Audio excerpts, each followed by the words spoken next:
Cet oiseau fier est parfois bruyant et partout, des maillots de sport aux monuments. Mais son histoire en tant que symbole national est bien plus complexe et fascinante qu'il n'y paraît. Notre voyage commence dans l'Antiquité, bien avant que la France n'existe. Les Romains appelaient les habitants de la Gaule les Galus. Or en latin, Galus signifie à la fois gaulois et coq. Cette coïncidence linguistique, bien que fortuite, a jeté les premières bases d'une association durable. Les Romains utilisaient parfois cette homonymie pour se moquer des Gaulois, mais le symbole a pris une autre tournure. Avec l'avènement du christianisme, le coq a acquis une nouvelle signification. Il est devenu un symbole de vigilance, de résurrection et de lumière. Son chant annonce l'aube, la fin des ténèbres. Il est souvent représenté sur les clochers des églises, veillant sur les fidèles et rappelant la résurrection du Christ. Cette symbolique religieuse a contribué à sa popularité et à sa diffusion. Durant le Moyen Âge, le coq n'était pas encore un emblème national officiel. Les rois de France préféraient des symboles plus majestueux, comme la fleur de lys ou l'aigle. Cependant, il apparaissait parfois dans l'iconographie, notamment pour représenter la Gaule ou les vertus chrétiennes. Il était un symbole populaire mais pas encore royal.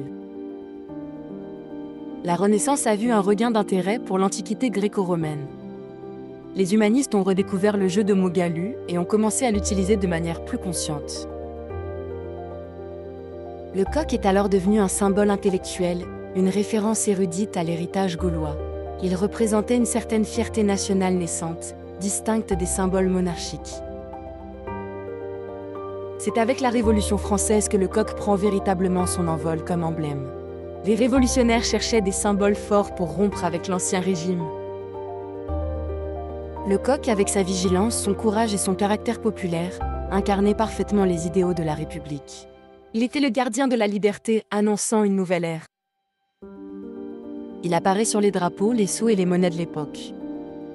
Il symbolise la fierté du peuple français et sa détermination à défendre ses nouvelles valeurs. Napoléon Bonaparte, préférant la puissance de l'aigle impérial, a relégué le coq au second plan. Il le jugeait trop faible et peu représentatif de la grandeur de son empire.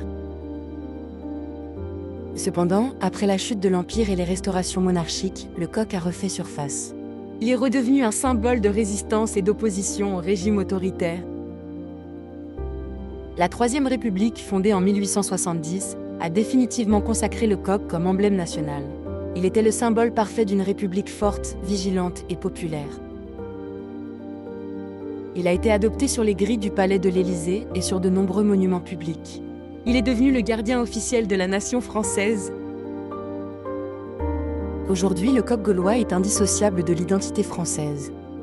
Il est le symbole des équipes sportives nationales, notamment en football et en rugby, où il incarne la combativité.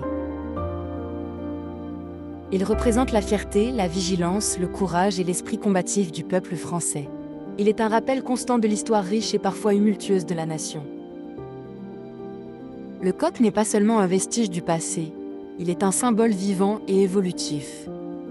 Il continue d'inspirer et de rassembler les Français, qu'ils soient sur les terrains de sport ou dans les moments de célébration nationale.